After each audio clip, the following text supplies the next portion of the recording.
ઈંકાર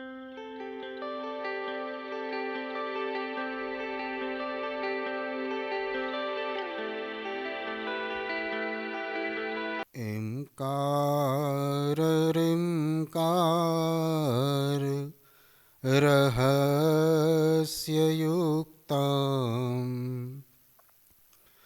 શ્રીંકારમર્મા પ્રતિપાદિનેભ્યં ઓંકારરૂપા બહુરૂપવ્યાપ્તં નમો નમઃ શ્રી ગુરુપાદુકાભ્યામ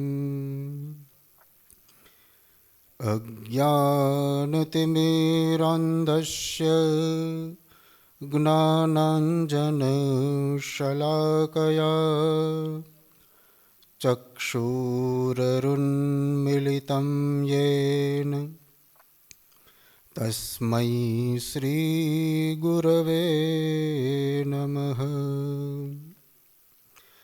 નારાયણં નમસ્કૃત્યં નરચૈવ નરોત્તમં દેવીં સરસ્વતીં વ્યાસો તતો જયમુદીરયેત.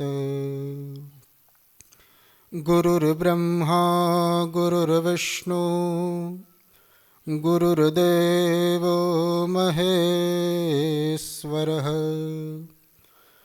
ગુરુ સાક્ષાત પરબ્રહ્મ તસ્મૈ શ્રી ગુરવે નમઃ. શ્રી સદ્ગુરુ પરમાત્મને નમઃ. શ્રી સરસ્વત્यै નમઃ. શ્રી સ્વામિનારાયણો વિજયતે રામ. ભગવાન શ્રી સ્વામિનારાયણના ચરણોમાં લાખ લાખ કોટી કોટી વંદન કરી આપણા જેના ખોલ્લે આપણે આજે બેઠા છીએ એવા દિવ્ય પુરુષ હરિપ્રસાદ સ્વામીજીની દિવ્ય ચેતના જે મને તમને હજાર હાથથી આશીર્વાદ દઈ રહી છે, એમની દિવ્ય ચેતનાને પ્રણામ કરીને પ્રગટ ગુરુહરિ પ્રેમ સ્વરૂપ સ્વામીજી મહારાજ કે જેમના ચરણરજની ધૂલી લઈ અને આપણે સૌ પાવન થઈ રહ્યા છીએ, જેમના આંગણે આપણે સૌ બેઠા છીએ, એવા પ્રગટ ગુરુહરિ પ્રેમ સ્વરૂપ સ્વામીજી મહારાજના ચરણોમાં પ્રણામ કરીને પૂજ્ય દિવ્ય કરુણામૂર્તિ ત્યાગવલ્લભ સ્વામીજીના દિવ્ય સાનિધ્યમાં આપણે બેઠા છીએ, ત્યારે એમના ચરણોમાં કોટી કોટી વંદન કરીને અહીં બિરાજમાન સર્વે સ્થાન દેવતાઓને વંદન કરીને સર્વ ગુરુજનોને વડીલોને માવતરને વંદન કરીને આજના વિષયનો આપણે ઉઘાડ કરીએ. પહેલાં આપણે સૌ જાણીએ છીએ એ પ્રમાણે આપણે એક મહા ઉત્સવની તૈયારી કરવા જઈ રહ્યા છીએ. મહા ઉત્સવ કોને કહેવાય? મેં બુધવારની સભામાં વાત કરેલી કે મહા ઉત્સવ કેવી રીતે બને અને મહા ઉત્સવ કહેવાય કોને. આજથી લગભગ 200 વર્ષ પહેલાં ભગવાન સ્વામિનારાયણે શિક્ષાપત્રીનું જ્યારે આપણને જ્ઞાન આપ્યું ત્યારે મેં એક અદ્ભુત શબ્દ ભગવાને શોધ કરી. આપેલા એ શબ્દ નહોતો, ભગવાને આપેલો શબ્દ છે સામયો. મને તમને સમાજને ભગવાનની ભેટ હોય તો આ શબ્દની અતુલ્ય શબ્દ છે સામયો. સામયાનો અર્થ એમાં તમે જુઓ તો 3 શબ્દનો સમાવેશ, 3 અક્ષર છે. શબ્દ એક છે, 3 અક્ષરથી બનેલો સ મ અને ય. સમય પ્રમાણે ચાલતા શીખવે એનું નામ સામયો. મને તમને સમયની ચાલ સમજાવે એનું નામ સામયો. સમય જો વિપરીત હોય તો માવતરની જેમ આપણા ખભા પાછળ ઊભા રહી અને આપણે પીઠબળ પૂરું પાડે એનું નામ સામયો. સમય જ્યારે આપણો સાનુકૂળ હોય, આપણા સર્વગ્રહો અનુકૂળ હોય, ત્યારે મને તમને અભિમાન ના આવવા દે એવું સ્થળ એટલે સામયો. જ્યારે સમય મારીને તમારી માથે કાળની જેમ ગરજતો હોય ત્યારે આપણી ઉપર રક્ષાની છત્રી લઈને ઊભી જાય આવા સંતનું મને તમને સામીપ્ય મળે એનું નામ સામયો. જ્યાં સમર્થ સંત બિરાજમાન થાય, જેની અંદર ક્ષમતા હોય, જેની અંદર મમતા હોય અને ક્ષમતાની મમતાની યુતિ જેના હૃદયમાં હોય, આવા સંત જ્યાં ભેગા થયા હોય એ સ્થળનું નામ એટલે સામૈયો. જ્યાં સહન શક્તિ હોય, જ્યાં મંત્ર શક્તિ હોય, સહન શક્તિ અને મંત્ર શક્તિના બંને પિલર કવિ કાગ લખે છે કે આભના થાંભલા રોજ ઊભા રહે ને વાયુનો વીંજણો નીત હાલે, અને ઉદય અસ્તના દૂર વચ્ચે નટબની રવિરાજ માલ એન ભાગતી ભાગતી પડી જતી રાત પછી સૂર્યને હાથ ન આવે, અને આ કર્મવાદી બધા કર્મ કરતા રહે ને તમને ઊંઘવું કેમ ફાવે. હા, કવિ કહે છે કે તમને ઊંઘવું કેમ, તમે સૂઈ કેમ શકો. સંતને સૂવાનો સમય નથી હોતો. જેમ કરુણારિધાન પરબ્રહ્મ પરમાત્મા ક્યારેય સૂવે નહીં, ક્યારેય રજા ન લે, ક્યારેય એમને કહે સૂર્ય ક્યારેય એમ કહે કે આજે મારો વારો નથી, એ તો રોજ આવે. ચંદ્ર ક્યારેય એમ ન કહે કે આજે હું શીતળતા નહીં આપું, એ દરરોજ આવે. તો એમ સંતને પણ ક્યારેય રજા ન હોય, એ દરરોજ મારીને તમારી ચિંતા કરતા હોય. જેમ પરમ કૃપાળુ પરમાત્મા આપણી ચિંતા કરતા હોય, જેની અંદર ક્ષમતા પડેલી છે, જેની અંદર મમતા પડેલી છે. ખાલી એટલું જ નહીં, આ બંનેની યુતિ એટલે કે સંયોગ, કોમ્બિનેશન જેની અંદર પડેલું છે, એવા સંતનો મને તમને સામીપ્ય સાજે, એવા સંતની આપણે ચરણરજ લઈને આપણી જન્મભૂમિને પાવન કરી શકીએ, આપણા જન્મદાતાને પાવન કરી શકીએ, આપણા જન્મને યથાર્થ અને કૃતાર્થ કરી શકીએ. એવા સ્થળે જવાનું જ્યારે મોકો મળે ત્યારે ચૂકાય નહીં, એટલી યાદ દેવડાવવા માટે આપણી આજની આ સભા છે. તો હવે આપણે પ્રશ્ન એ થાય કે ઉત્સવ અને મહોત્સવ વચ્ચે ભેદ શું હશે? ઉત્સવ કોને કહેવાય અને મહોત્સવ કોને કહેવાય? આપણા ઘરે કોઈ નાનકડા શિશુનો જન્મ થાય એ મારા તમારા માટે ઉત્સવ છે. આપણા ઘરે કોઈ પ્રસંગ હોય એ આપણા માટે ઉત્સવ છે. મેં 3 પ્રકારના ઉત્સવની વાત કરેલી કે આ 3 પ્રકારના ઉત્સવોનું શાસ્ત્રમાં વર્ણન છે. પદ્મપુરાણ અંતર્ગતની આ વાતો છે કે જેની અંદર જીવનોત્સવ છે, જન્મોત્સવ છે અને મરણોત્સવ છે. 3 પ્રકારના ઉત્સવો દર્શાવ્યા છે. આપણી ઘેરે જન્મ થાય બાળકનો તો આપણે જન્મોત્સવ ઉજવીએ છીએ. દર વર્ષે હેપી બર્થડે આપણે સેલિબ્રેશન કરીએ છીએ એનું. કોઈ મરણ પામે તો મરણોત્સવ આપણે ત્યાં ઉજવાય છે. આ મરણ પણ એક પ્રકારનો ઉત્સવ છે. મેં બહુ ડિટેલમાં વાત કરેલી, એટલે રિપીટ નહીં કરું. મરણ, કોનું મરણ છે ઉત્સવ કહી શકાય, કોનો જન્મ છે ઉત્સવ કહી શકાય, અને કોનું જીવન છે ઉત્સવ કહી શકાય. પદ્મપુરાણમાં બહુ ડિટેલમાં આની વાતો આપેલી છે. સ્વામિનારાયણ ભગવાને પણ ચરિતામૃત કથાની અંદર ખૂબ સરળ વિષયમાં, રસાળ શૈલીમાં એમની વાતો કરેલી છે. તો આપણું જીવન ઉત્સવ બને એટલા માટે દર વર્ષે આપણે જે સામૈયો જેને કહીએ છીએ, સમયની સાથે મારીને તમારી ગતિ રહે એ માટે, ગુરુના આશીર્વાદ લેવાને માટે, ગુરુની પ્રતીતિ કરવા માટે, સામર્થ્યપૂર્ણના દર્શન કરવા માટે મારે તમારે એક જગ્યાએ જવાનું છે. એ જગ્યાનું નામ સામૈયો છે, એ જગ્યાનું નામ મહોત્સવ છે. તો ઉત્સવ જીવનો હોય, પણ કોઈ જીવની અંદર જ્યારે કોઈ એક દિવ્ય ઉર્જા પ્રવેશ કરે અને જીવ પછી જીવ ન રહે, એક સમર્થ પુરુષ બને, અને આ સમર્થ પુરુષનો જ્યારે પ્રાગટ્ય થાય, આ ઘટનાને મહોત્સવ કહેવાય. તો ઉત્સવ એટલે જીવનો જન્મ અને મહોત્સવ એટલે શિવનો જન્મ. શિવ કહેતા શુભ, જ્યાં શુભનો જન્મ થાય, જેની અંદર આખા જગતનું હિત સમાઈ જાય, આખા જગતના હિતકર જેની અંદર બેસીને આપને સલાહ આપતા હોય, આપણું માર્ગદર્શન કરતા હોય, આવા સંત જ્યાં ભેગા થાય, એ તીર્થ સ્થળ એ જવાનો સમય, એ તીર્થ સ્થળ સાથે ભેગા મળી અને જમવાનો સમય, સાથે ભેગા મળી અને ભજન કરવાનો સમય, સાથે ભેગા મળી એમના યોગ બળે કરી અને મુક્ત થવાનો સમય એટલે મહોત્સવ. તો ઉત્સવ અને મહોત્સવ વચ્ચે આ ભેદ છે કે ઉત્સવ તમે ઉજવીએ ત્યારે ઉત્સવ બને, અને જ્યારે સંતોની યુતિ થતી હોય, સંતો ભેગા થતા હોય અને સમન્વય કરાવીને આપણા આશીર્વાદની વર્ષા કરતા હોય, ત્યારે કોઈ ઘટના છે એ ઇતિહાસમાં અંકિત થઈ જતી હોય અને મહોત્સવ બની જતો હોય છે. તો આવા એક અદ્ભુત મહોત્સવના આપણે સૌ સાક્ષી બનવા જઈ રહ્યા છીએ. એનો આપણે આનંદ છે, એનો આપણે ઉલ્લાસ છે. તો આનંદ અને ઉલ્લાસના ભાગીદાર આપણે અને આપણા સૌ પરિવાર, આપણા સ્નેહીજનો બને એ માટે આપણે વચનબદ્ધ થઈએ, ગુરુના વચને ચાલીએ, એટલા માટે મહોત્સવ છે. આ દિવ્ય મહોત્સવ જ્યારે સુરતની ધરતી ઉપર ઉજવવાનો છે, ત્યારે ઘણી વખત આપને પ્રશ્ન થાય કે અહીંયા ને અહીંયા ઉત્સવ હોય તો કેવું સારું, દૂર જવું નહીં, ઘરે ને ઘરે ઉજવાઈ જાય તો ક્યાંય જવું જ નહીં. આવો પ્રશ્ન થાય કે રાજકોટમાં જ કરી નાખીએ તો કેવું રહી. હવે દિવાળી છે દરરોજ આવે, આપણે એમ કહીએ કે દિવાળી રોજ હોય તો કેવું સારું, આમ મજા જ આવ્યા કરે. પણ દિવાળીની જે ઉત્તમ ઉર્જા છે એ તે જ દિવસે ધરતી ઉપર ઉતરે છે. દિવાળીનો તમે માહોલ જોજો, આજુબાજુનું વાતાવરણ છે એ કેવું સરસ મજાનું થઈ જાય, એકદમ મનોહર વાતાવરણ બની જાય.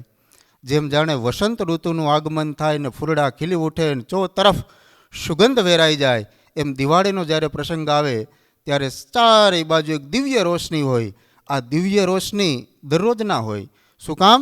કે ભગવાનને આવવાનો સમય એ દરરોજ નથી હોતો, એક કાળ નિશ્ચિત હોય કે એને ક્યારે આવવું.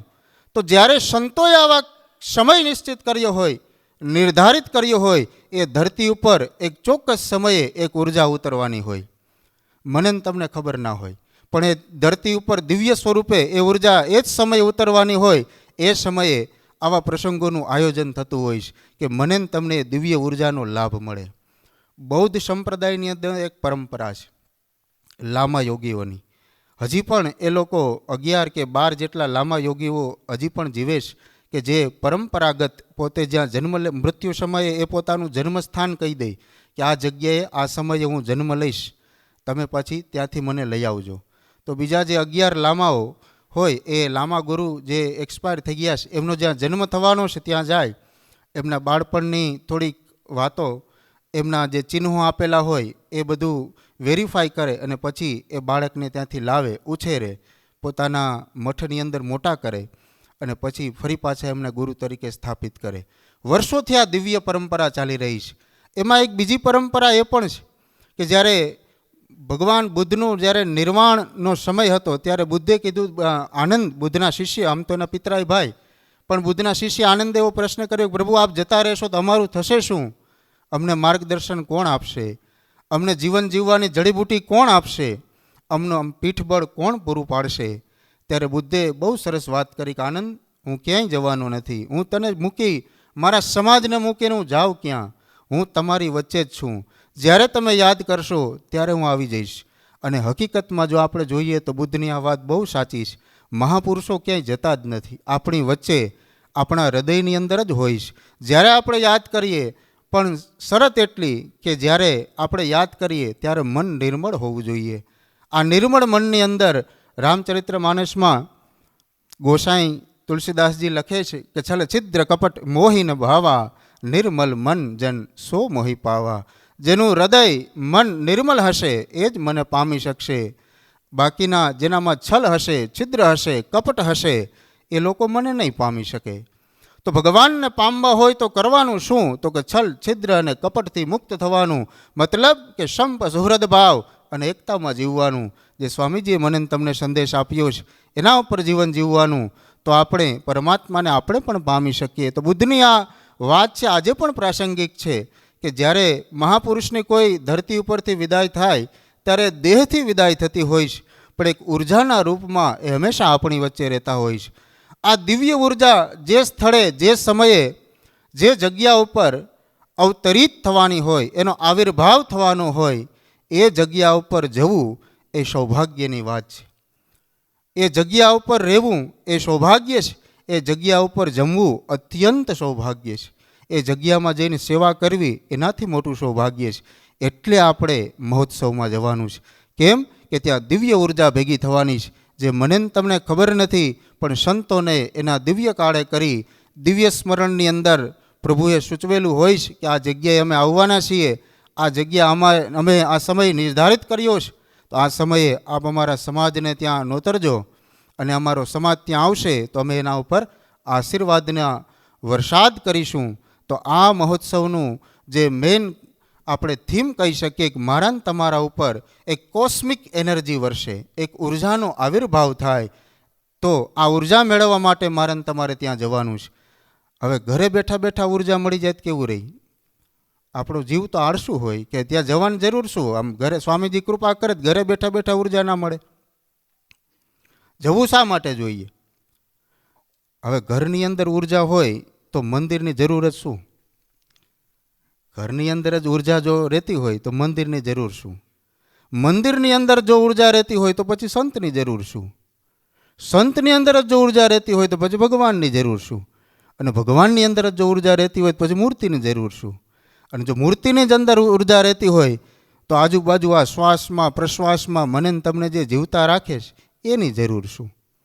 આવા કેટલા બધો પ્રશ્ન મારા ને તમારા દિમાગની અંદર થતા હોય છે. પણ એનો એક જ જવાબ છે, અનુભૂતિ. હું બધા જ પ્રશ્નોના જવાબ તમને આપું પણ સંતોષ ના થાય. શું કામ? કે જ્યાં સુધી અનુભવમાં ન આવે ત્યાં સુધી માત્ર માની લેવું પડે. આપણે માની લઈએ કીધું એટલે સાચું જ હોય, પણ જ્યારે અનુભવની અંદર ઉતરે ત્યારે એનો આનંદ અનેરો હોય છે. તો અનુભવ કરવો હોય તો જવું જ પડે. અનુભવ કરવો હોય તો મહેનત કરવી જ પડે. અનુભવ કરવો હોય તો સાધના સિવાય કોઈ ઉપાય નથી. માટે અનુભવમાંથી પાસ થતાં થતાં આ બ્રહ્માંડીય ઉર્જા કોસ્મિક એનર્જીને મેળવવી, ગ્રહણ કરવી, પ્રાપ્ત કરવી અને પ્રાપ્ત કર્યા પછી એને સાચવી રાખવી એ અત્યંત આવશ્યક છે. તો મારા માટે ઘર પણ જરૂરી છે, મંદિર પણ જરૂરી છે, સંત પણ જરૂરી છે, મૂર્તિ પણ જરૂરી છે, ભગવાન પણ જરૂરી છે, એમના દિવ્ય સંતો પણ જરૂરી છે, આ ઘર પણ જરૂરી છે, આ લોક પણ જરૂરી છે, પરલોક પણ જરૂરી છે. આપણે સૌ જરૂરી છીએ.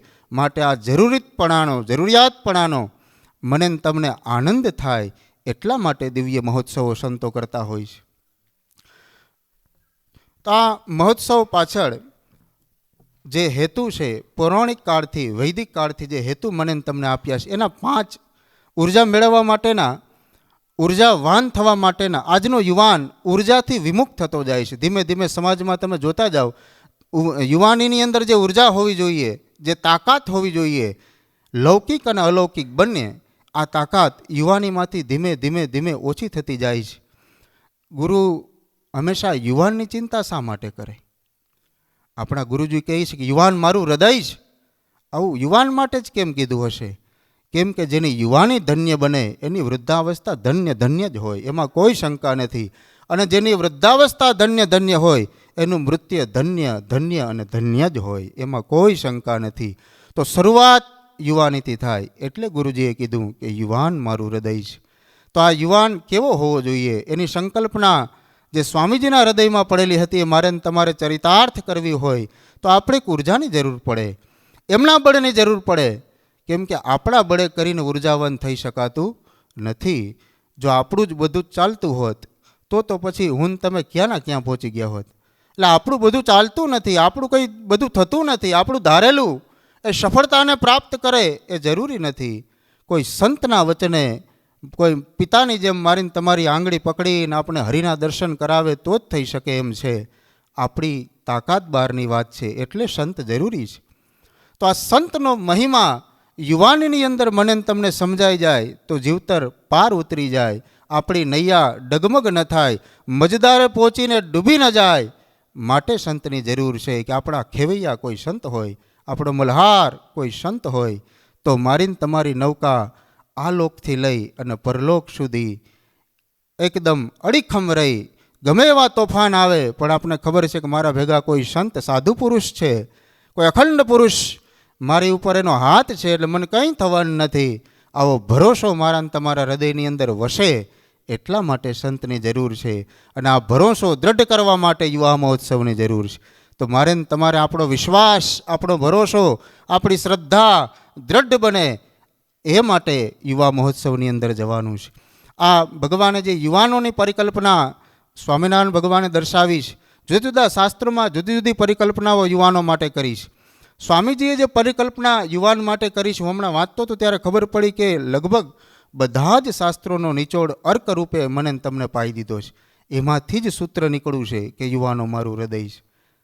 આ તમે જો થોડુંક ઊંડાણપૂર્વક નિરીક્ષણ કરો સ્વામીજીના જીવનનું, હું થોડાક સમયથી વાંચું છું તો મને ધીમે ધીમે ખ્યાલ આવે છે કે જે શાસ્ત્રોનો જે આપણે વાંચીએ છીએ, જે આપણે મનન ચિંતન કરીએ છીએ, એનો જે સાર એ સ્વામીજી બોલતા બોલતા ક્યારે પીરસી દે એ આપણને ખબર નથી પડતી.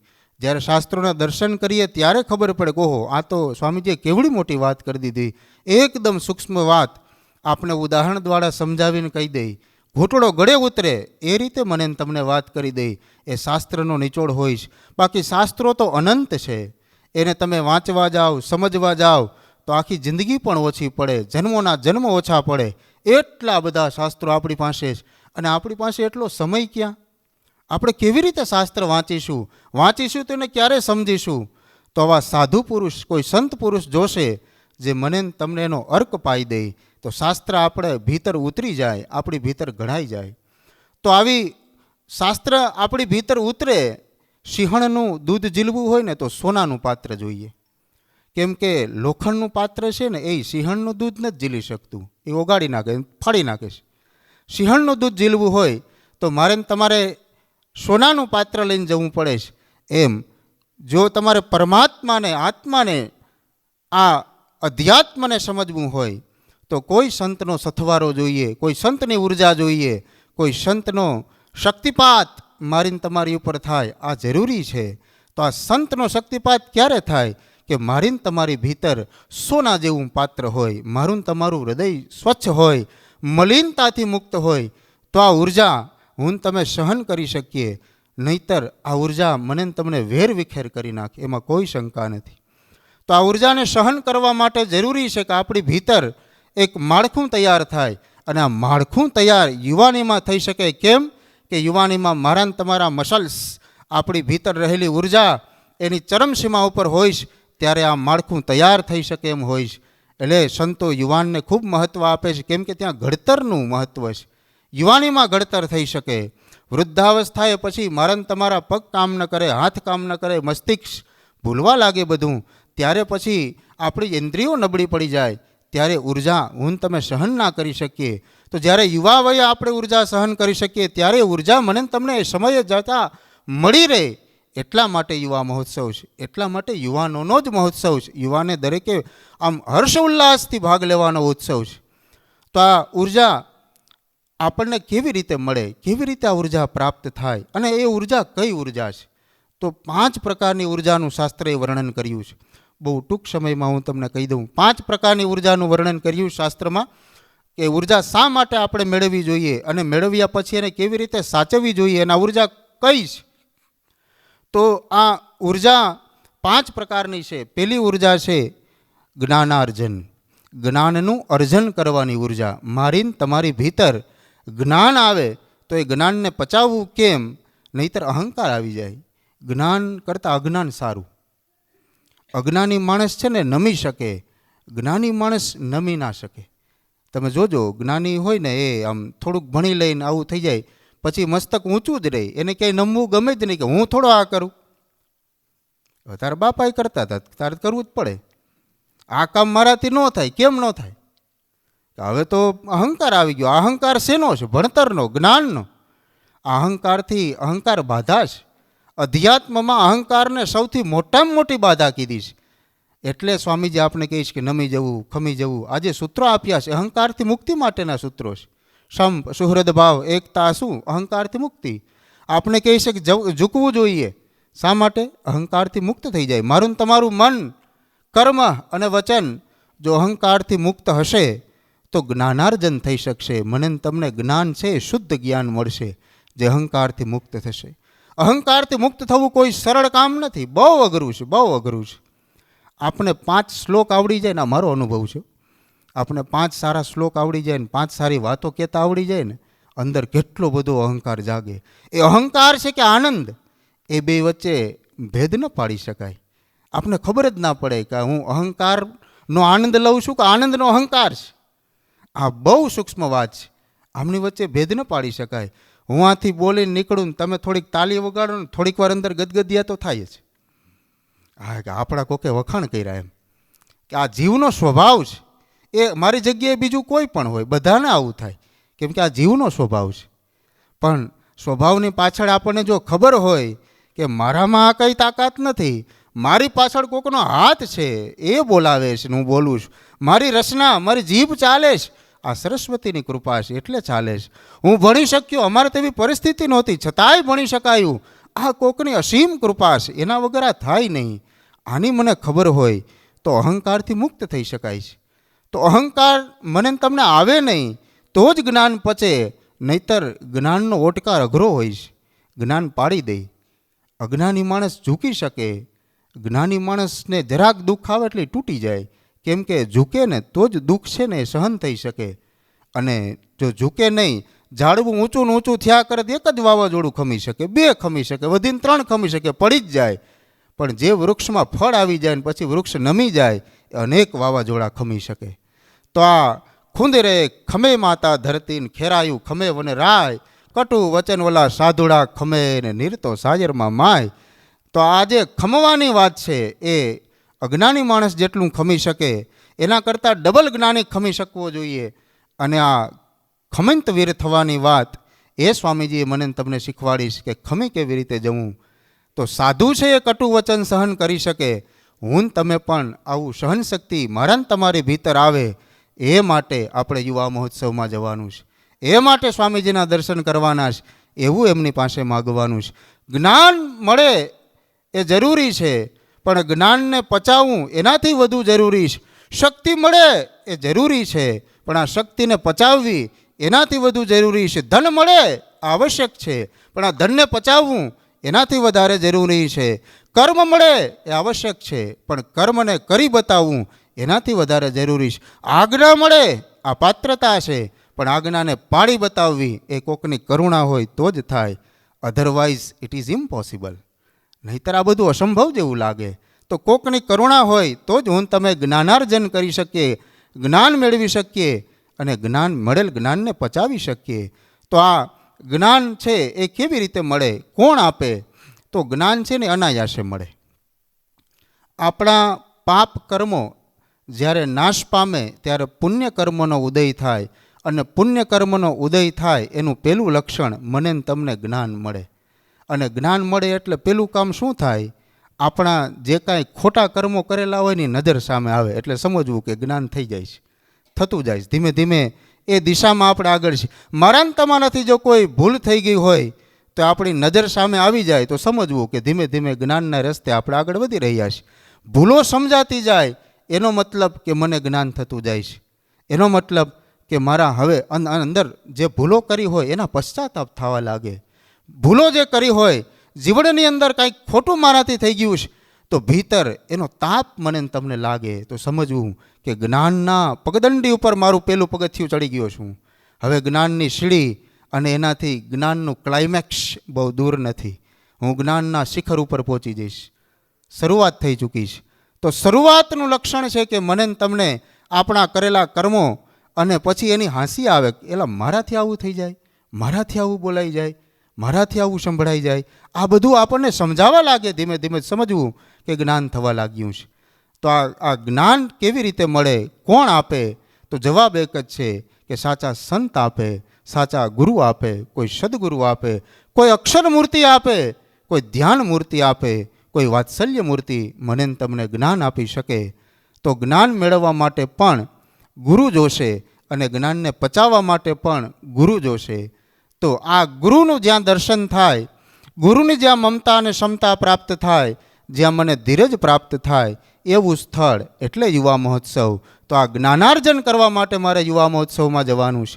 તો મારું પહેલું કર્મ છે જ્ઞાનાર્જન. ઉર્જા મેળવવા માટેનું પહેલું જે કર્મ છે એ જ્ઞાન છે. જ્ઞાનના મદદથી મને ઉર્જા મળે, એ ઉર્જાને જ્ઞાનાર્જન ઉર્જા કહેવાય.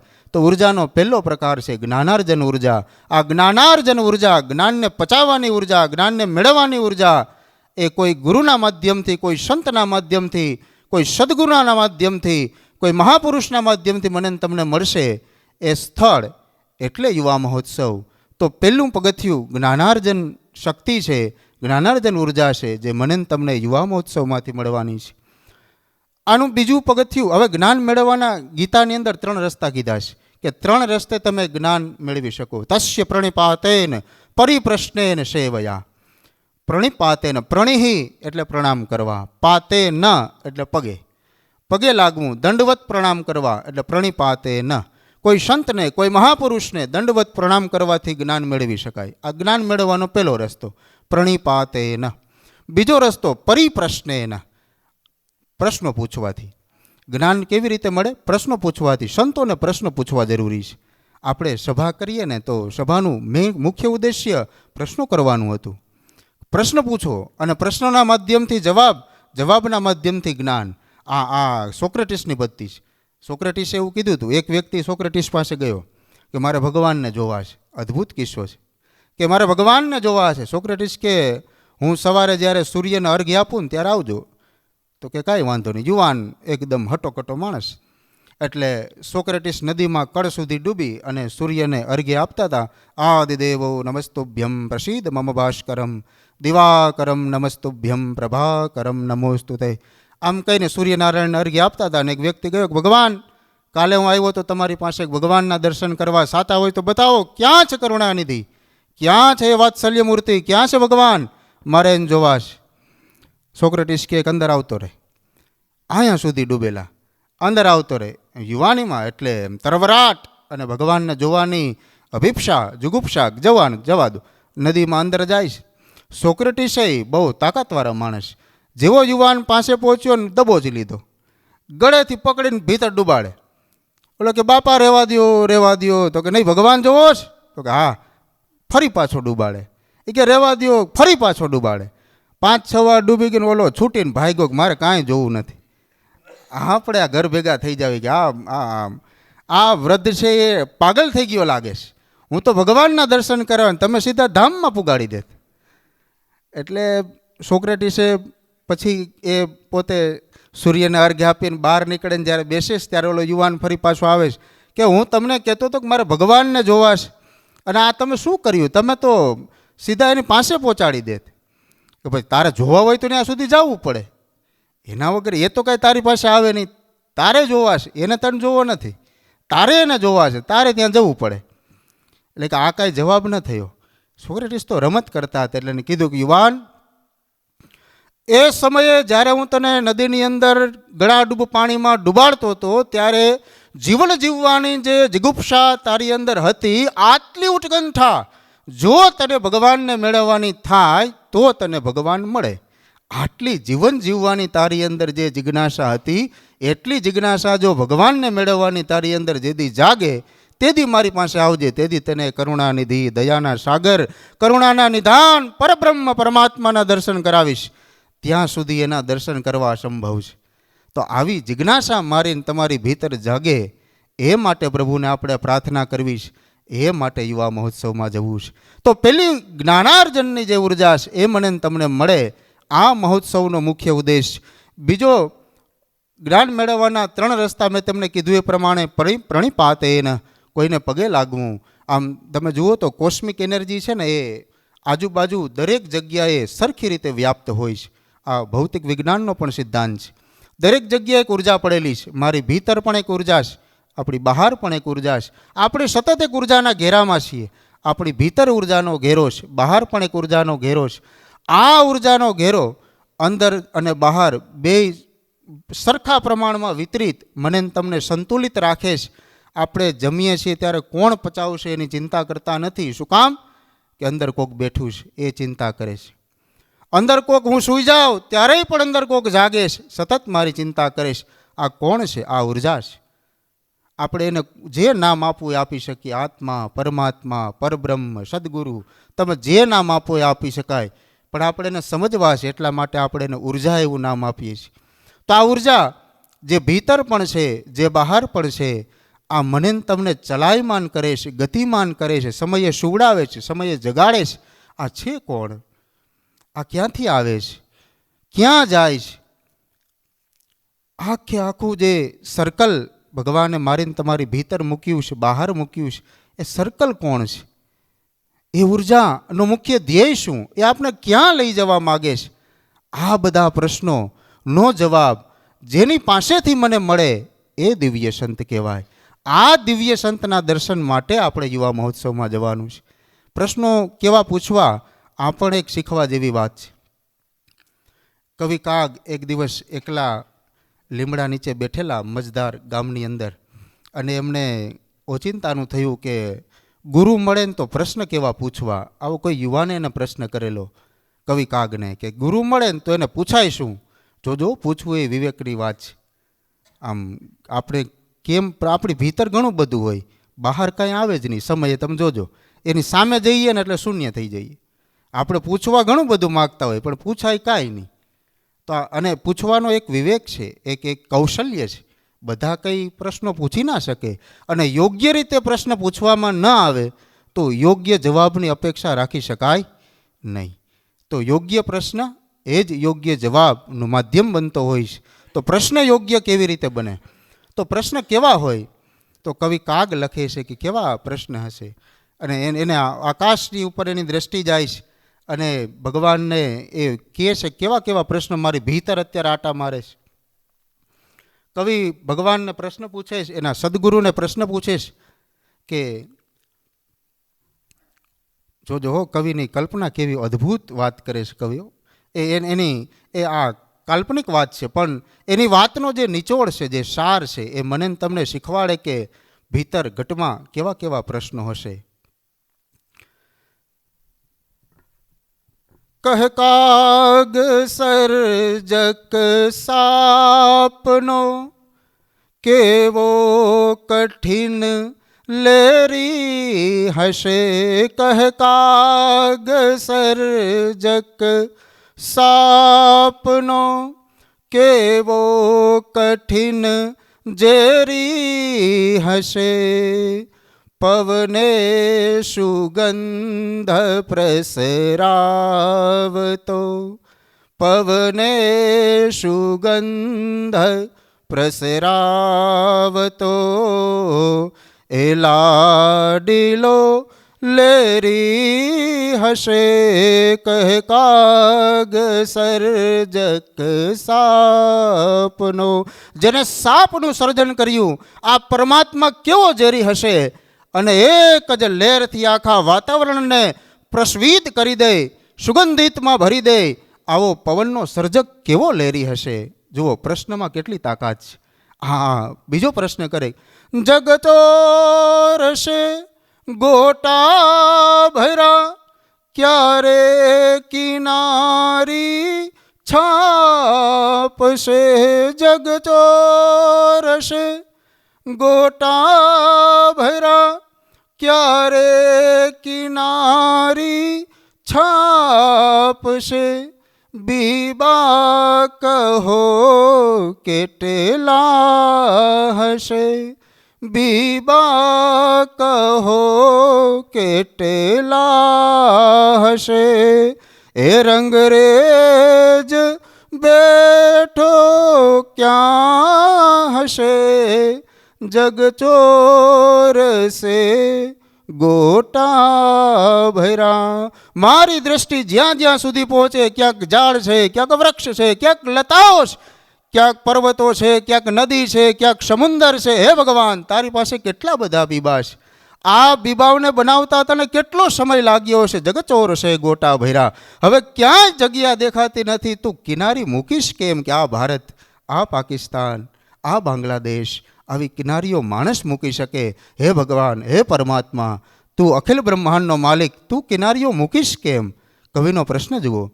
પછી કહે છે કે આખી કવિતા તો મને યાદ નથી, જેની 3-4 લાઈન યાદ આવે છે કે આ બધું જ અમે જોયા કરીએ છીએ, આ બધું જ સમજ્યા કરીએ છીએ, અને મતિ ભ્રમમાં પડી જાય છે કે આ બધું બનાવનાર પરમાત્મા કેવો હશે, એને આ કેવી રીતે અખિલ બ્રહ્માંડનું સર્જન કર્યું હશે, અને સર્જન કર્યા પછી સર્જનહાર દેખાય જ નહીં. આ મોટી વિડંબના છે. આખું બનાવ્યા પછી પોતે ગાયબ થઈ જાય. તમે જોજો, ભગવાન બધું સર્જન કરે પછી આપણે એને જ ગોતવો પડે કે એ ક્યાં. સર્જનહાર જ નીકળી જાય, કરતાપણું જ નીકળી જાય, બધું જ કરી દે, છતાંય સંતાઈને રે મેં કાંઈ કર્યું નથી. એ જ શીખવાડે છે કરતાપણું જો ઈશ્વર ન રાખતો હોય તો મારી ને તમારી ઓકાત શું કે આ મેં કર્યું, આ મેં કર્યું. આ અજ્ઞાનતા છે. તો આ ઈશ્વરને પછી સદગુરુને પ્રશ્ન કરે છે કવિ કે આ બધું ભગવાન તે સર્જન કર્યું ને પછી તું અદૃશ્ય થઈ ગયો. વાત કરતાં કરતાં કવિ કહે છે કે જગચોર છે ગોટા ભરા, ક્યારે કિનારી છાપશે. બીબા કહો કેટલા હશે, એ રંગરેજ બેઠો ક્યાં હશે. પૃથ્વી તણો પિંડો કર્યો, જણ પૃથ્વી તણો પિંડો કર્યો, એ રજલાવતો ક્યાંથી હશે, અને જગચાક ફેરવનાર કુંભાર બેઠો ક્યાં હશે, કુંભાર બેઠો ક્યાં હશે. જગ ચોરશે ગોટા બેરા, હે ભગવાન ક્યાંથી ખાડિયા ખોદી ખોદીને તું માટી લાવ્યો હોઈશ. એક કુંભારને પણ ક્ષિતિ જલપાવક ગગન સમીરા પંચ રચિત અતિ અધમ શરીરા, 5 વસ્તુની જરૂર એક કુંભારને પડતી હોય. જો એક ઘડો બનાવવો હોય તો 5 વસ્તુ જોઈએ. એમાં પૃથ્વી તત્વ જોઈએ, અગ્નિ તત્વ જોઈએ, આકાશ તત્વ જોઈએ, જલ તત્વ જોઈએ. તો મારું તમારો પિંડ પરમાત્માએ બનાવવો હોય તો એને પણ 5 તત્વ જોઈએ. એટલે મોટો કુંભાર ઘડો બનાવીને કુંભારને હું તમે જોઈ શકીએ, પણ આ પિંડ બનાવ્યા પછી આ સર્જનહારને હું તમે જોઈ શકતા નથી. આ કેવી વિનંબના! એને ક્યાં ખાડિયા ખોદીને માટી કાઢી હશે, એ જલ ક્યાંથી લાવ્યો હશે, અગ્નિ ક્યાંથી લાવ્યો હશે, તેજ ક્યાંથી લાવ્યો હશે, અને મારીને તમારી ભીતર એક ખાલીપણું મૂક્યું છે. આપણે જમી શકીએ છીએ શું કામ? કે ભીતર ભૂખ છે. આ ભૂખ બીજું કાંઈ નહીં, ખાલીપણું છે. હું તમે વિચારી શકીએ છીએ કે ભીતર અવકાશ છે. હું તમે બોલી શકીએ છીએ કે બહાર જગ્યા છે, નહીંતર હોઠ આમ નમ રહેતો. આપણે કંઈ બોલીએ, હું કંઈ બોલું નહીં, તમે કંઈ સાંભળો નહીં, રામે રામ. તો ભીતર અવકાશ છે, બહાર પણ અવકાશ છે, સ્પેસ છે. એટલે હું તમે બોલી શકીએ ને આ સ્પેસ જ પરમાત્મા છે. આ જગ્યા મને તમને આપી છે એ જ પરમાત્મા. આ જેનો સૂક્ષ્મ પરિચય છે. ઓશો રજનીશને એક વ્યક્તિએ પ્રશ્ન પૂછ્યો કે ભગવાન ક્યાં છે? અદ્ભુત ઓશોએ જવાબ આપ્યો કે હું એક શબ્દ બોલું ને, હું એક શબ્દ બોલું એના 2 અક્ષરની વચ્ચે એક ગેપ હોય છે. આ ગેપમાં ક્યાંક પરમાત્મા છે, આ ગેપમાં ક્યાંક પરમ તત્વ છે. આવો એને નિર્દેશ કરેલો. પછી બીજા એક વ્યક્તિ આવ્યો, એને પ્રશ્ન કર્યો કે ભગવાન એટલે શું, ભગવાન ક્યાં છે? ઓશોએ સુંદર જવાબ આપ્યો કે આ પ્રકૃતિ જ પરમાત્મા છે. જેને તમે જોઈ શકો છો, જેને તમે માણી શકો છો, જેને તમે જાણી શકો છો, જેને તમે જીવો છો, અને તમે પરમાત્મા શોધવા નીકળો છો. આ વૃક્ષ, આ લતા, આ નદી, આ પર્વત, આ આકાશ, આ અનંત તારલાઓ, આ પરમાત્માની સર્જન એ જ પરમાત્મા. બીજો પરમાત્મા ક્યાં ગોતવા જશો? મારે તમારે ભીષ પડે ને આપણી બાજુમાં આવીને ઊભો રહે, આનાથી મોટો પરમાત્મા ગોતવા ક્યાં જાઓ? આપણે જેના ખભા ઉપર માથું રાખીને રડી શકીએ, આનાથી મોટો પરમાત્મા કોણ? આપણે મને તમને ભૂખ લાગે ને આપણે જમાડે, આનાથી મોટો પરમાત્મા કોણ? તો પરમાત્મા મારીને તમારી ભીતર બેઠો ને આપણે બહાર ગોત્યા કરીએ તો મળે નહીં. એટલે કવિ લખે છે કે બ્રહ્માંડમાં અટકીને અંતે મતી ભટકી રહી. કે આ બધું એ જાણવા જોવા તણી દિલ જંખના જાગી રહી. એ જાણવા જોવા તણી દિલ જંખના જાગી રહી. બ્રહ્માંડમાં ભટકી અને અંતે મતી અટકી રહી. એ જાણવા જોવા તણી. હે પરમાત્મા, તને પામવાના જેટલા પ્રયાસ કરું બધા જ નિષ્ફળ જાય. કેમ કે મારી મતિ ત્યાં સુધી પહોંચી ન શકતી. જ્યાં સુધી આપણી મતિ નો સહારો લઈને આગળ વધીએ ત્યાં સુધી તત્વજ્ઞાન સમજાય. પણ નરસિંહ મહેતા કહે છે કે પ્રેમ રસ પાને હે મોર પીછ ધર, તત્વનું તુપણું હવે તુચ્છ લાગે. હવે આ તત્વજ્ઞાન કોરું જ્ઞાન નથી જોતું, અમને રસસભર જ્ઞાન આપ, અમને એવો પ્રેમ આપ, એવું વાત્સલ્ય આપ, જેથી અમને જ્ઞાનની પ્રાપ્તિ થાય. પ્રેમ રૂપે જ્ઞાન આપ, તત્વ રૂપે નહીં. કેમ કે તત્વ રૂપે જ્ઞાનને તો કોઈ ભણેલ માણસ સમજી શકશે. અમે તો ભણેલા નથી, અમે કેવા જ્ઞાનના અધિકારી નથી. તું પ્રેમ આપ તો અમને ખબર પડે કે તું કેવો છે. તો ભગવાન પાસે પ્રીતિ માગેશ, એની પાસેથી પ્રેમ માગેશ. તો જ્ઞાન મેળવવાના 3 રસ્તાઓ છે, પ્રણિપાતે ને પરિપ્રશ્ને ન. કવિના જે પ્રશ્નો થયા એમને ગુરુને પૂછ્યા, અને સદગુરુ જ સમાધાન આપી શકે. બાકી તો પ્રશ્નોનો જવાબ પ્રશ્ન જ મળે. જ્યાં સુધી સદગુરુ નથી ત્યાં સુધી સમાધાન નથી. તો પરિપ્રશ્ને ન. પછી સેવયા, ત્રીજો જ્ઞાન મેળવવાનો રસ્તો છે સેવા. સેવા કરીને જ્ઞાન મેળવી શકાય. ગુરુની શુશ્રૂષા, ગુરુની સેવા, ગુરુને દંડવત પ્રણામ કરીને જ્ઞાન મેળવી શકાય, ગુરુને પ્રશ્ન પૂછીને જ્ઞાન મેળવી શકાય, સદગુરુની સેવા કરીને જ્ઞાન મેળવી શકાય. સેવા કરવાના અનેક ફાયદાઓ, અનેક લાભ શાસ્ત્રોએ ચર્ચા કરી છે. પેલો લાભ શું ખબર? સેવા કરતાં કરતાં મને ને તમને ફળની આશા ન થાય ને, આ એનો પહેલો લાભ. સેવા કરતાં મનમાં સેજે એવો ભાવ થાય કે આનું ફળ શું, તો આપણી સેવા ગઈ. સેવા કરતાં મને ને તમને રસ આવવા લાગે. આપણે એવું થાય કે હું મારા વૃદ્ધ માવતરની સેવા કરીશ ને મારા દીકરા દીકરીઓ મારી સેવા કરશે. આ બહુ સનાતન સત્ય છે. હું સંતોની સેવા કરીશ, મારા સંતાનો મારી સેવા કરશે. જ્યારે આ કોન્ટ્રાડિક્ટરી લાગે કે મેં તો સેવા કરી છે, મારા સંતાનો મારી સેવા કેમ નથી કરતા? આ પ્રશ્ન છે શ્રી શ્રી અરવિંદને આ પ્રશ્ન પૂછાયેલો.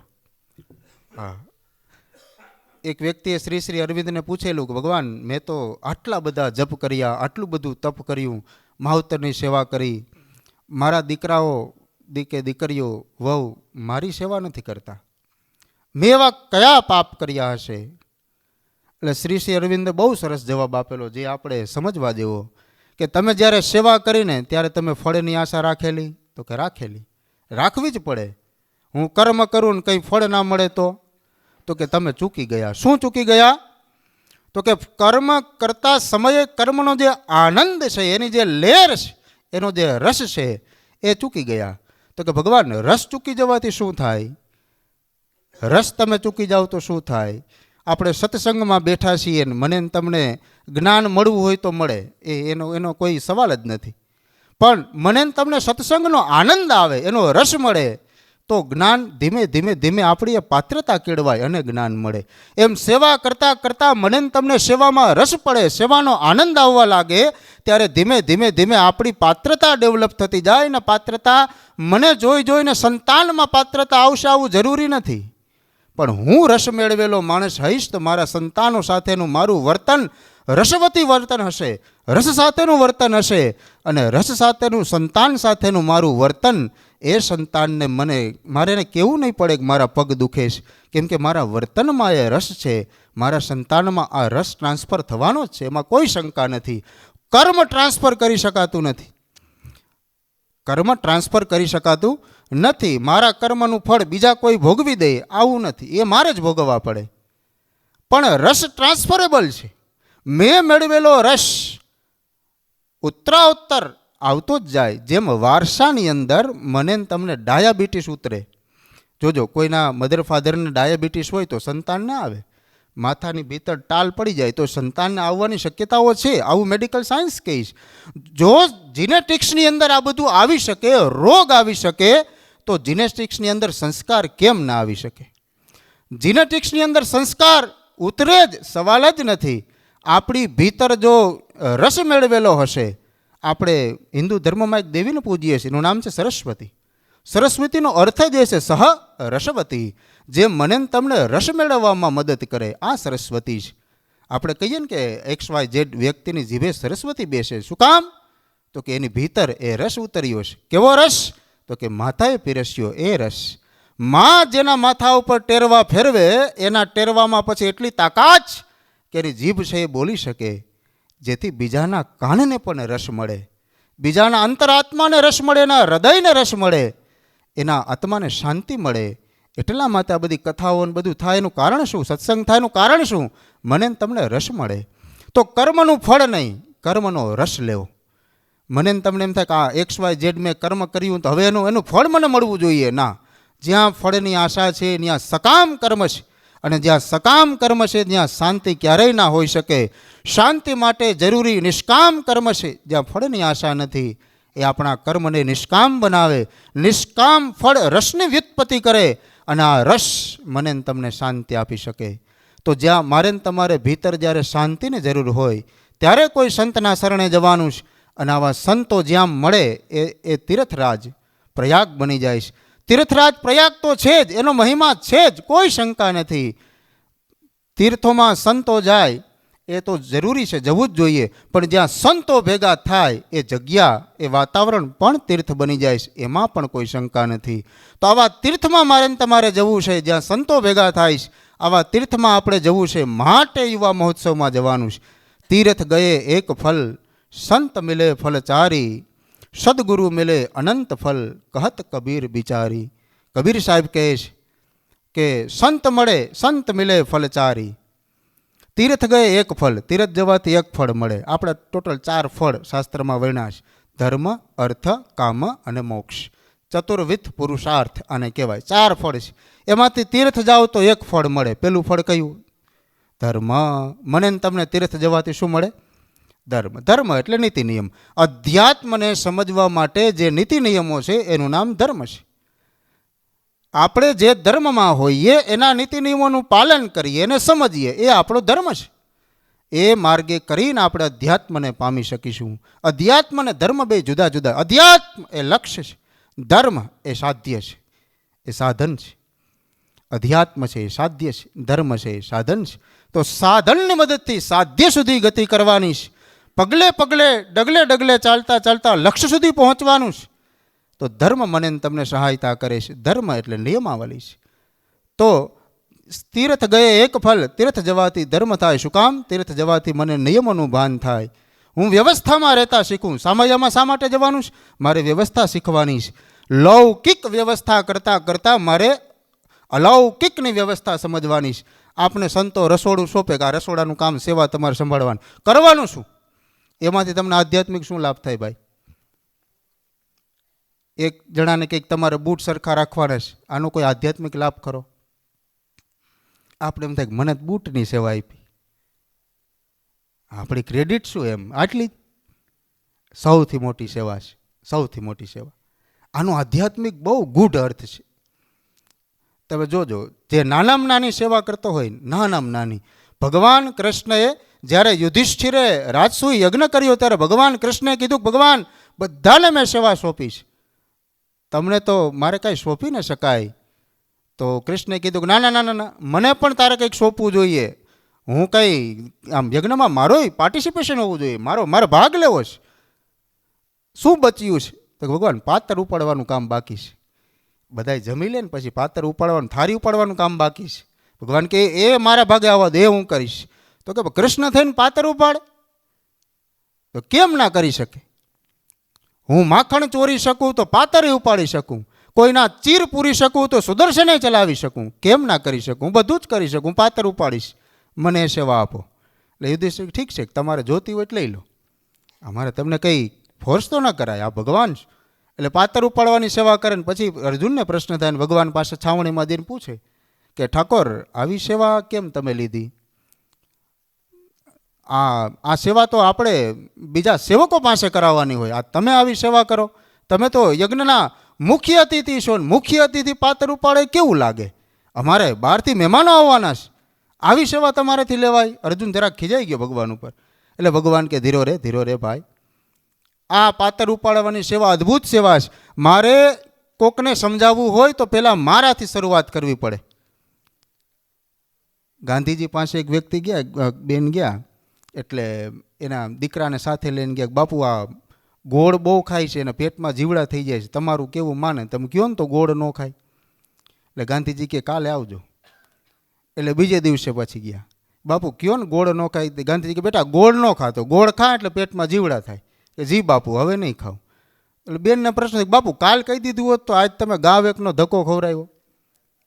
કાલ કહી દીધું કે કાલ તો હું ગોળ ખાતો હતો. બેન હું એને ના કેમ પાડું? કે શરૂઆત મારા જીવનમાં હોય તો જ બીજાને કહી શકાય, નહીંતર આપણાથી કહી શકાતું નથી. એટલે કૃષ્ણ કે મારે સમાજને સંદેશો આપવો છે કે આ પણ એક પુણ્યનું કામ છે, જેથી મારો તમારો અહમ ઓગળી જાય. મને તમને વ્યવસ્થા ગોઠવતા આવડે. જો લૌકિક વ્યવસ્થા ગોઠવતા આવડે તો જ અવલૌકિકની વ્યવસ્થા સમજાય. વ્યવસ્થામાં આપણી ભાગીદારી શું એ આપણે સમજાય, મારો રોલ શું એ મને સમજાય. એટલા માટે લૌકિક સેવાનું મહત્વ છે. એટલે સંતો આપને સેવા આપતા હોય છે.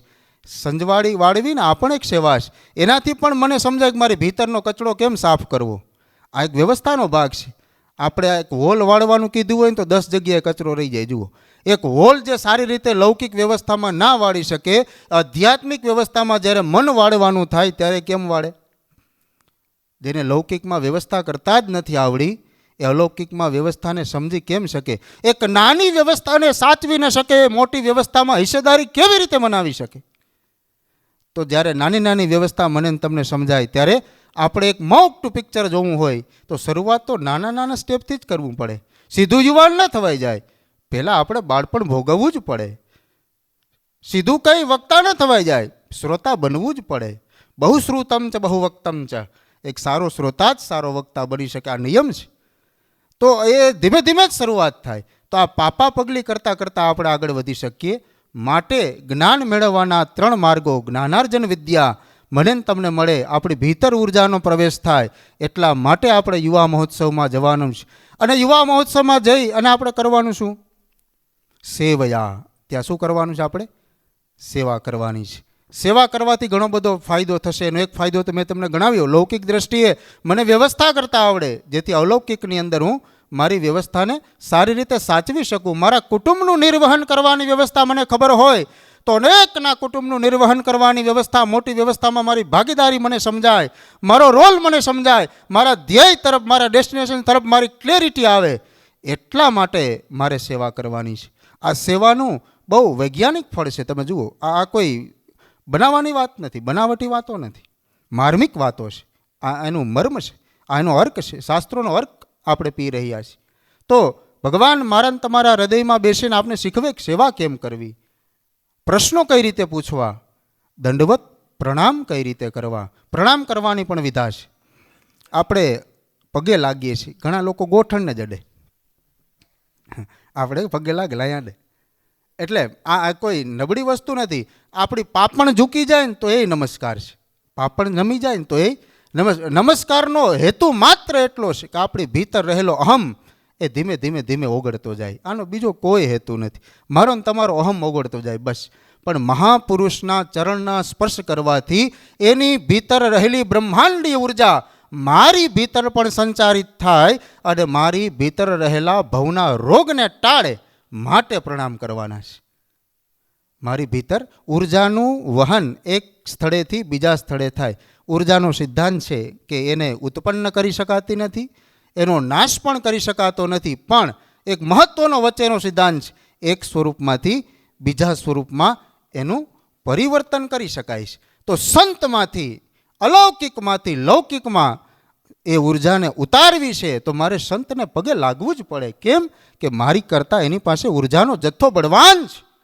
એટલે આ બળવાન જથ્થાને મારી ભીતર સમાવો છે. નાનું તો નાનું, પણ પાંદડું એ ફૂલનું છે ને. સૌરભ જેટલી એક ફૂલમાં હોય એટલી જ એક કળીમાં હોય. તો બ્રહ્માંડમાં જેટલી ઉર્જા છે એટલી જ એક સંતમાં છે. એ સંતને જરાય નીચા ન આંકી શકાય. જેટલી દિવ્ય ઉર્જા પરમાત્મામાં છે એટલી જ પરમાત્મા ધારક સંતમાં પણ છે. તો એને પ્રણામ કરવાથી મને તમે આ દિવ્ય ઉર્જાનો ભીતર સંચાર કરી શકાશ. આપણા લૌકિક રોગો તો દૂર થવાના જ છે, એમાં કોઈ શંકા નથી. અને સંતનું મહાત્મય કેવું. સમય થઈ ગયો છે, 1 જ મિનિટ લઈશ. એક નાનકડી વાર્તા તમને કહું. જુઓ, બહુ મજા આવે એવી વાત છે કે સંતનું મહત્વ શું, સંત શું કરી શકે. એક વખત નારદજી એક ગામમાંથી નીકળે છે. ગામમાંથી નીકળતા નીકળતા એક દંપતીને જોવે છે, રડતા હોય છે દંપતી બેઠા બેઠા. એટલે નારદજીને પ્રશ્ન પૂછે છે કે કેમ રડો છો. બંને ઊભા થઈને પ્રણામ કરે છે કે દેવર્ષિ આવો, પધારો, બેસો. બેસાડે છે, આગતા સ્વાગતા કરે છે. ત્યારે ચા પાણી નહોતા એટલે દૂધ પાય છે. કે ભગવાન બેસો. એટલે કીધું કે પણ મને કહો કે રડો છો શા માટે. તો કે પ્રભુ સંતાન નથી. બેન કહે છે કે સંતાન નથી. રોજ ગામના મેણા ટેણા સાંભળું છું, જૂનો જમાનો. રોજ લોકો ન કરવાની વાતો મારી કરે અને ન કહેવાના શબ્દો કહે, રોજ સાંભળું છું. આપ કંઈક કૃપા કરો. આપ તો વૈકુંઠમાં રહો છો, આપ તો ભગવાનના સૌથી નજદીકના મિત્ર છો. આપના તો રોમ રોમમાં ભગવાન વસે છે. આપ મને આશીર્વાદ આપો કે મારે ઘેર સંતાન થાય અને આ વાંજિયાપણામાંથી અમે મુક્ત થઈએ. એટલે નારદ પોતે સમાધિ અવસ્થામાં ચાલ્યા જાય છે. આંખો વીંચે છે, શ્રી હરિનું ધ્યાન કરે છે અને જોવે છે કે એના ભાગ્યમાં ક્યાંય સંતાન યોગ નથી. અને પોતે હતાશ ને નિરાશ થઈ જાય છે અને દંપતીને કહે છે કે બેન મને માફ કરજે, પણ તારા નસીબમાં સંતાન નથી. તારું આ જીવન વ્યતીત થઈ જશે, તને સંતાનની પ્રાપ્તિ નહીં થાય. તું ભગવાનનું ભજન કર, બીજું કંઈ થઈ શકે એવું નથી, મારા હાથમાં કંઈ નથી. નારદ ઝૂકેલા શિરેથી ત્યાંથી વિદાય લઈશ. અને દંપતીનો વિલાપનો કોઈ પાર રહેતો નથી. ખૂબ વિલાપ કરે છે કે આવા સમર્થ જ્યોતિષ, સમર્થ મહાપુરુષ એમ કહી દે કે તમારા ભાગ્યની અંદર સંતાન નથી, હવે અમને દીકરો કોણ આપી શકે. એટલે હતાશ થઈ જાય, પોતાનું જીવન જેમ તેમ કરી અને હવે આ જીવન પાડવું છે એવી વાતો એના હૃદયમાં સંચોવાયેલી રાખે.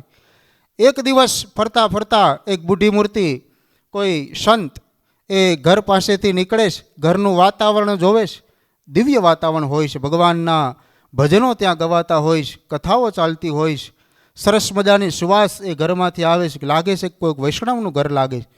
એટલે એ સંત એ ઘરે જાય છે અને દંપતી એને આવકાર આપે છે, બેસાડે છે, ભોજન કરાવે છે અને બેન છે એના પાપણ ઝૂકેલી હોય છે.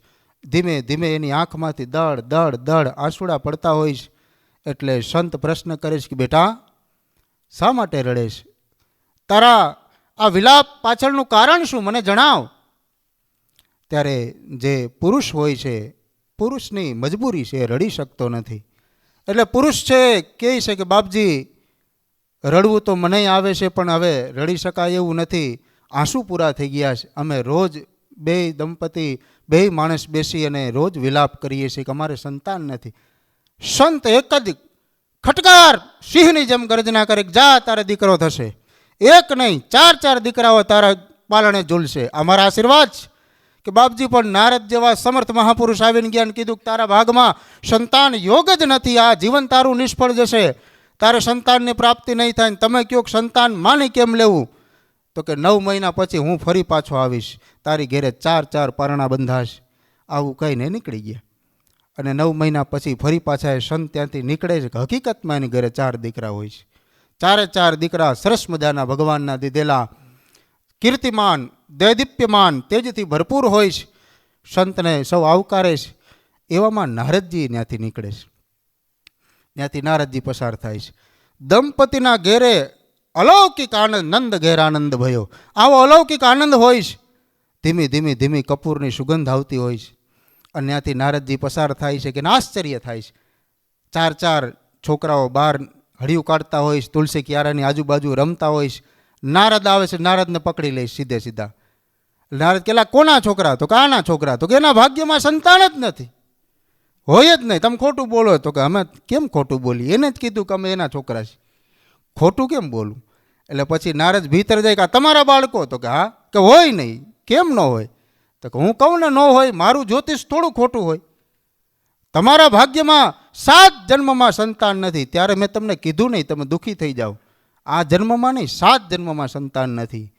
આ સંતાન આવ્યા ક્યાંથી? તો કે ભાઈ એક અઘોરી જેવા કોઈ બાવા નીકળ્યા વેશધારી, એ કાંઈ ખબર નહીં, પણ એને જમાડ્યા ને કીધું કે તારી ઘેરે 4 સંતાન થશે. ના થયા. હોય નહીં, બાવો ક્યાંય ગયો? નારદને તો આશ્ચર્યનો પાર નહીં, બાવાને ગોતો. એટલે સીધા નીકળે છે કે બાવાને ગોતવા, પણ બાવો જડે એ બાવો નહીં. એટલે એ ક્યાંય જડ્યા નહીં.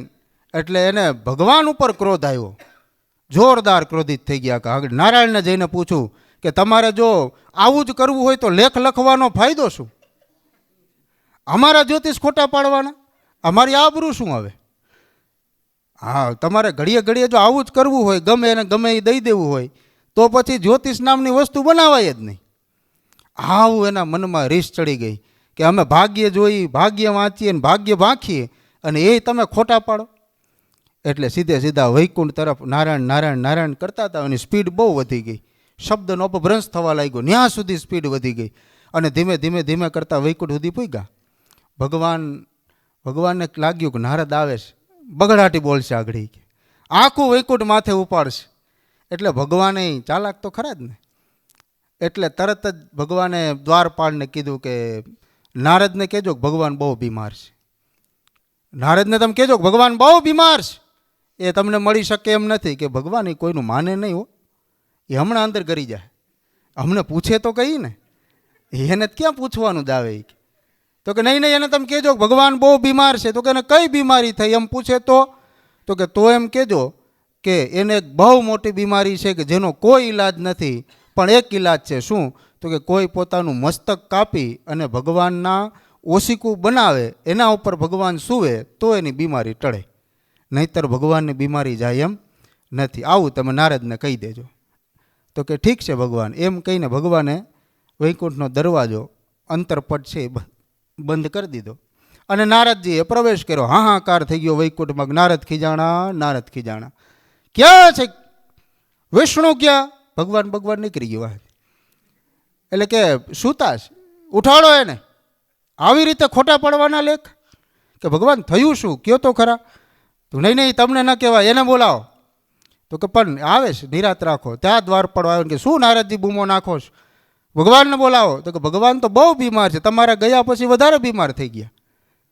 શું થયું છે? તો કે અલૌકિક બીમારી અમને લાગી છે. તો કે લે મારા ભગવાન બીમાર? ક્રોધ વયો ગયો. ગમે એમ તો એ ગુરુ ખરા ને, એટલે શિષ્ય ખરા ને, આમ ભાવના અંદર જાગી ગઈ. કરુણા નિદાન ભક્તિ માર્ગના આચાર્ય નારદ, ભીતર ભગવાન પ્રત્યે ભાવ જાગ્યો, નાકમાંથી આંસુ વળ્યા કે મારા ભગવાનને થયું શું? તો કે એમને એક એવી બીમારી થઈ છે એનો કોઈ ઈલાજ નથી. તો કે વૈદ્યને બોલાવો, મોટા મોટા ક્યાં ગયા સુશ્રિત, બોલાવો એને. તો કે ભાઈ એનાથી નથી થાય એમ. બધાને બધા જ ઉપાય કરી લીધા, પણ ભગવાન એવું કહીશ કોઈ પોતાનું માથું કાપીને એનું ઓશીકું કરે તો મારી આ બીમારી જાય.